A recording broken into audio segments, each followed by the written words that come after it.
Wow. So, especially kindergartners, when you were hearing this first reading, there's lots of big words. There's lots of things that are maybe kind of difficult to understand. So we got to put on like a super thinking cap, because this might be hard to kind of dig into, but we're gonna try. And something that's dangerous about this passage is I love this passage so much.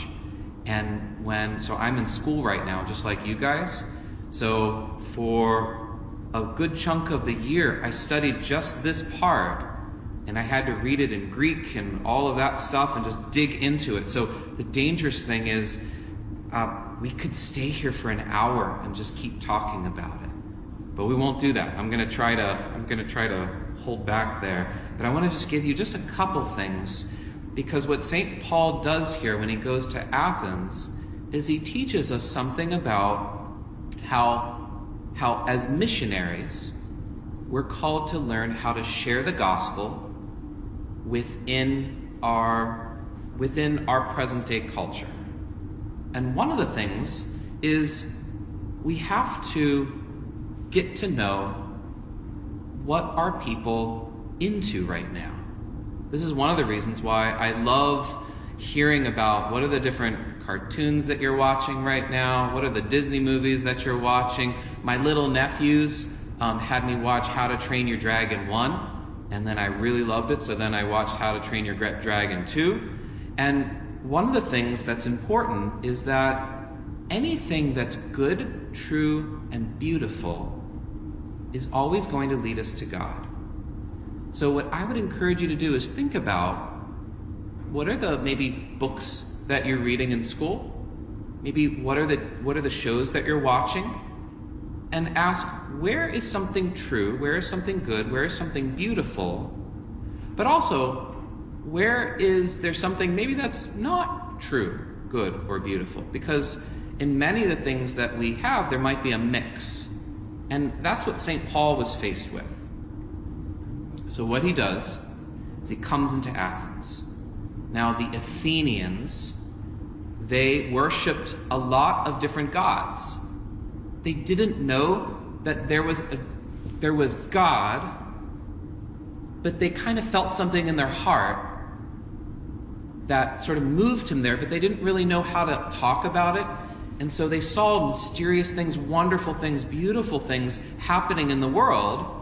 And so they were like, oh, there must be a god of the sun. There must be a god of the water. There must be a god of corn. Yeah, there was even a god of corn. There must be a god of fire. There must be all these different gods. But it was because they were seeing how God created all of these amazing things in creation. And they were so beautiful that we would say, like, they have his fingerprints on them. Have you ever heard that word, like fingerprints? It's like when you see something beautiful in this world, it doesn't mean that you should bow down and worship it. Like when you see an amazing sunset. Have you ever seen a really cool sunset with all the super colors? It's so beautiful, but you shouldn't like go to the sunset and go, oh, great sunset, I worship you, right? That's actually what they were doing at that time, because they were like, this is so beautiful, this is so amazing, that there's something greater than me here.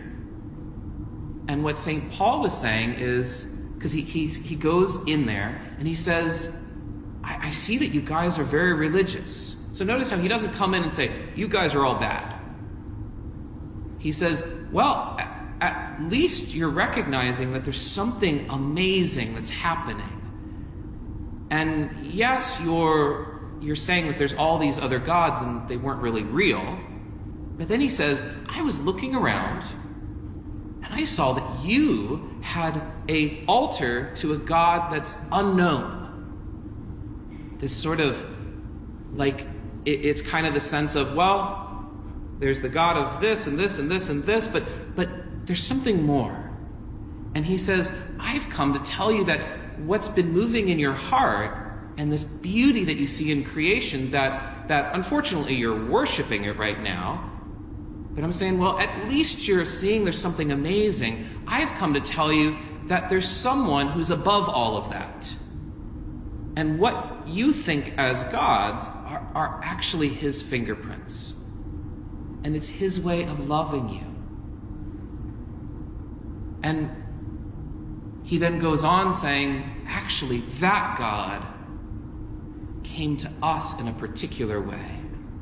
And his name is Jesus. And he died, but then he rose from the dead. And it's interesting, when St. Paul talks about rising from the dead, the people in Athens, they were kind of following him, but then they were like, whoa, wait a minute. That sounds crazy. And some of them laughed. Some of them were like, let's talk about it later, which means, have you ever you're really excited and be like, hey, do you want to play this board game or something? And then the person's like, well, maybe tomorrow. And then it never comes. Well, that's kind of what they were doing. They're like, well, let's talk about it tomorrow, Paul. But there were some who followed him. And one of them in particular, his name is Dionysius. And he's the one later on that would start the church in Athens. And there would be so many saints that would come from there. And so many ways in which we learned how to be able to talk about Jesus as being 100% God and 100% man, to be able to talk about how we can say that God is Father, Son, and Holy Spirit, and not say that there's three gods, that there's actually one God in three persons, because of what was happening in Athens, just by these few followers that started to grow the church there. There was so much wisdom that came forth there. And Paul didn't see it, but he planted that seed. So, how does this affect us right now? So again, we have to look and see what are the good things that we're seeing, either people talk about or maybe things that we're seeing in movies or stuff like that. What's the good things? We start with that. And then we say, where can we go further? And what St. Paul does, well, I'll give you an instance actually. In the series, let's say Frozen, for instance. Okay, you probably know those songs, especially Let It Go and Into the Unknown, like those two ones there. I know some of you went like this, but they're kind of fun songs back in their day. But if you think about it, the Let It Go song, there's certain words that need to be maybe corrected a little bit, and Elsa has to grow. Because remember, she's kind of in that kind of like stubborn phase. Have you ever kind of been in that kind of like Terrible Twos, where they're kind of like, no. Well, she's kind of in that moment, and she says, no right or wrong, no rules for me, I'm free. And it's like, well, is that exactly the best way to go? She learns later that maybe that's not exactly what she should be doing. So that's an area where we can say, yeah, this area needs to grow a little bit. It's a nice song, but there's something deeper with freedom than just no right or wrong, because there is a right and there is a wrong. And the way to be free is actually to follow the right thing. We become a slave if we follow the wrong thing. But then we have that beautiful song, Into the Unknown. And what she's talking about there is this desire in her heart to, in a sense, find who she is. And that's something deep within our own heart that God put there to say, ultimately, you're my child. And it's this amazing journey that you actually see in that story very beautifully. But it's this journey to be able to discover more and more who we are. And who we are is a beloved child of God. And that's what the Lord wants to lead you through life, so that you can find more and more what that actually means. So do you see how the gospel's in the midst of that? Or Moana, that whole thing about going forth, seeing where the star, there's something calling her on the horizon. Or there's so many other different ones there as well. So I encourage you, think about what are some of the maybe movies or books or things that you're seeing that remind you of Jesus. But then also ask you the question, where does it maybe not get it right? Because that's what happened with the people in Athens. They had something they were moving towards. It was kind of like they were singing the Into the Unknown kind of song. But then they got stuck because they didn't go beyond this world, beyond what they could see. And that's something that a lot of times we get stuck in within our own world. Because sometimes we make God kind of like a piece of the pie versus the actual crust of the pie. Do you see what I mean by that? The Athenians had gods for all sorts of different things. And it was kind of like, well, okay, this god, Zeus, he's got 10% of my heart. This one, Athena's got 10% of my heart. This one, Hermes, has got 10% of my heart. This one, Aphrodite, has 10% of my heart. But do you see how what the true God says is, I want all of your heart. And they were putting their trust in all of these other gods that are just part of this world. And we do that in our own life.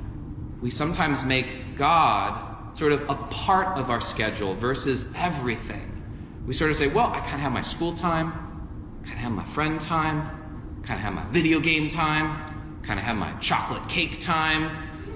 You know, I mean, we kind of have all these different things, and then we have our God time, where we just kind of do our prayer, and then it's like, okay, I'm done with that, now I can get on with other things.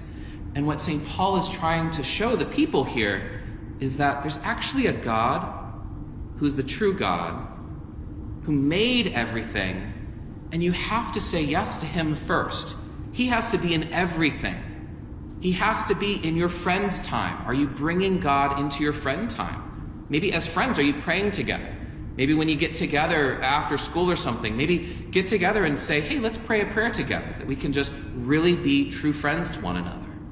Or when you have video game time, what about taking a prayer before you play and say, Lord, help me to only do those things that are good, true, and beautiful in here. And if there are games maybe that aren't good, maybe I put those aside and focus on the ones that are truly good. Do you see how we bring God into all of our decisions? Even our chocolate cake time. So you're able to say, God, help me to know how much to eat. Because sometimes we eat it all, and then we're like, oh yeah, I shouldn't have done that. Versus, Lord, what am I supposed to have now that I can rejoice in? So make God the crust of the pie of your life, and not just a piece. That's just a little bit of what St. Paul does in a marvelous way in this time in which he goes to one of the most important cities in this time and brings the gospel there for the first time.